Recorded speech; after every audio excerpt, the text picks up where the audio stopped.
Unit commitment, Brute Force Enumeration Technique, solved problem 2. So there are 3 thermal generating units which can be committed to take the system load. The fuel cost data and generation operating unit data are given below.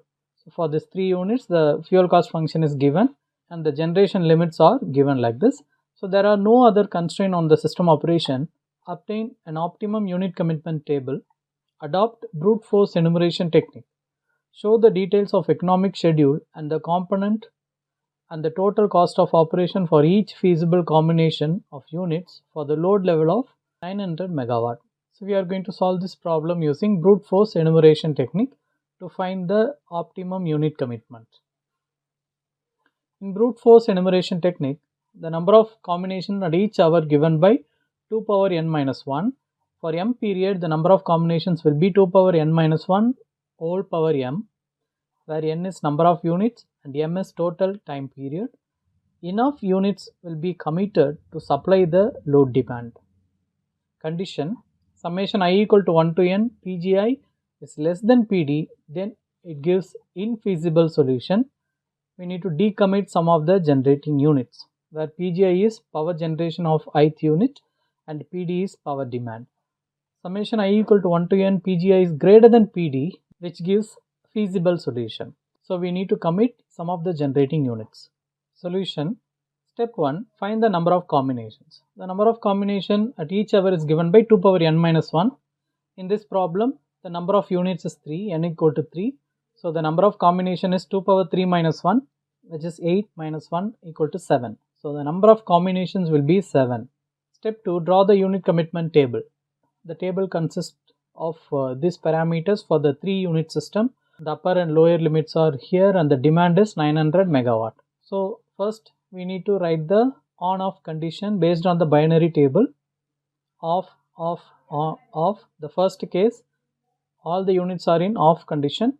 So this is the initial case, it is infeasible solution. So leaving this one, the remaining is 7 combination. So off, off and on. Unit 3 alone on. Third one off, on, off. Then off, on, off, off, on, off, on, off. Then finally on and on. So you can write this thing based on the binary table 0, 0, 0, 0, 0, 1, 0, 1, 0, 0, 1, 1, 1, 0, 0, 1, 0, 1, 1, 1, 0 and 1, 1, 1. So 1 represents on and 0 represents off. So easily we can fill up these 3 columns. And now in the second case, unit 3 is alone on. So at unit 3, what is the minimum generation? Which is 50 and the maximum generation is 200. Fill up this 2 column based on the on condition of the units. And the third case, unit 2 alone on, the minimum is 100 and maximum is 400. Fourth case, 2 and 3 are in on condition. So 2 and 3, adding the minimum of 2 and 3, 100 plus 50 is 150 and 400 plus 200 is 600. Similarly for the fifth case, unit 1 is on, minimum 100, maximum 600.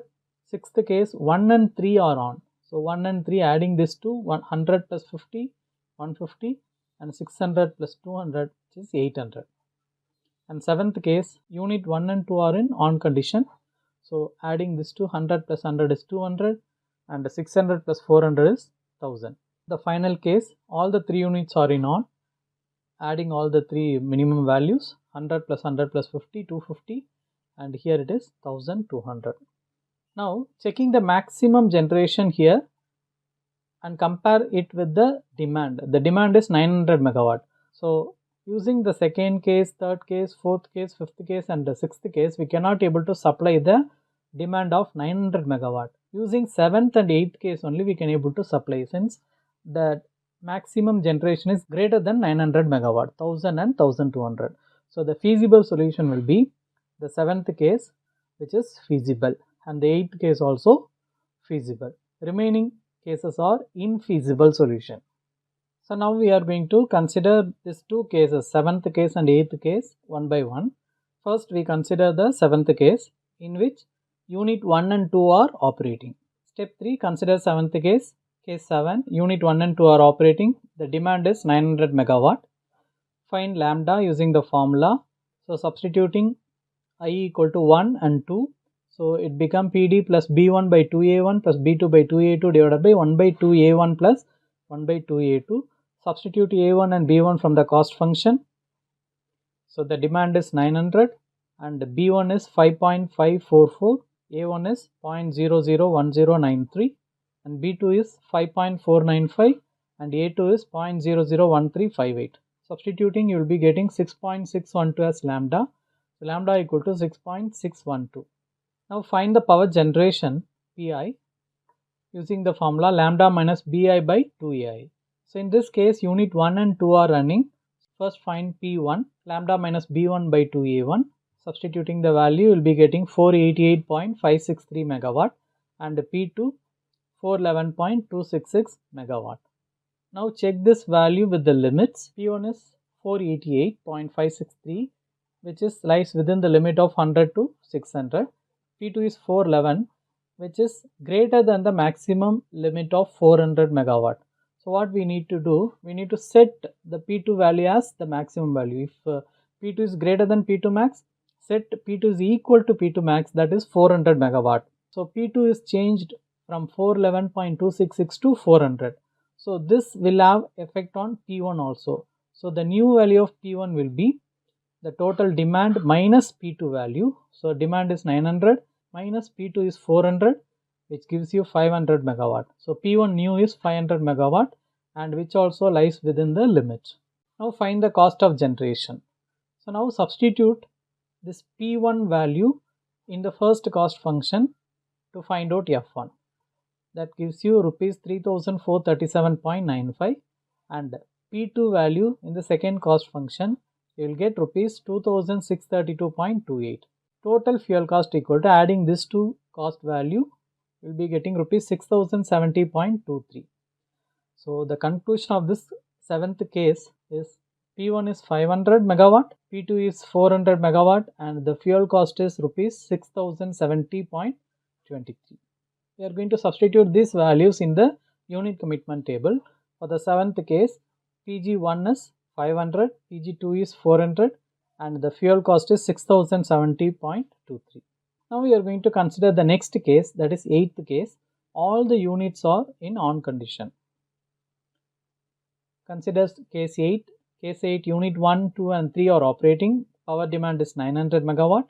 Find lambda using the formula. Substitute I is equal to 1, 2 and 3. The formula will be like this. Substitute the value of B1, A1, B2, A2 and B3, A3 from the cost function. You will be getting lambda equal to 6.6229. Now find the power generation. Pi is equal to lambda minus Bi by 2Ai. So P1 equal to lambda minus B1 by 2A1, which gives you 493.54 megawatt. P2 is equal to 415.27 megawatt. So here we can check with the limit. The first P1 is within the limit and P2 is greater than the maximum limit. We need to set P2 is equal to maximum value, that is 400. So P2 is fixed and P1 is within the limit and the remaining thing is P3 alone. So now P3 will be equal to, the demand is 900 minus P1 minus P2. So if you subtract P1, P2 from demand, you will be getting P3. So that P3 value will be 6.46 megawatt. Now we are going to check this P3 value with the limit. The P3 limit, minimum limit is 50. So but the value we got is 6.46, which is very less than the minimum limit. What we need to do, we need to set this P3 value to the minimum value here. So P3 is less than P3 minimum, therefore set P3 is equal to P3 minimum, which is 50 megawatt. So now the P3 value changes from 6.43 to 50. So this will have some effect on P1. So now P3 is set to 50 megawatt and previously P2 is set to 400 megawatt. So we cannot change this two, and this two will have some effect on P1. So P2 is set to 400 megawatt, P3 is set to 50 megawatt. Now the new value of P1 will be P1 equal to PD minus P2 minus P3. That gives you 450 megawatt, and this 450 lies within the limit.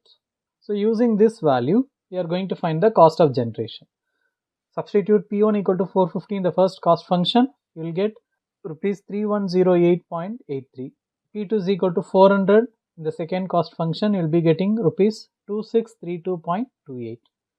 And P3 equal to 50 in the third cost function, you will be getting rupees 410.3725. Adding all the three values, you will get the total fuel cost as rupees 6151.48.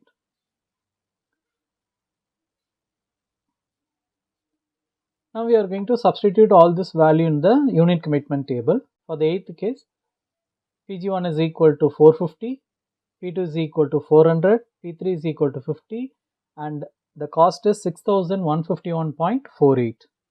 So now comparing this to feasible solution, the 7th case is cheaper when compared to the 8th case. So the conclusion result, the total fuel cost at case 7 is less compared to case 8. Therefore, it is preferable to run units 1 and 2 to meet the load demand of 900 megawatt. So this is the optimum unit commitment solution.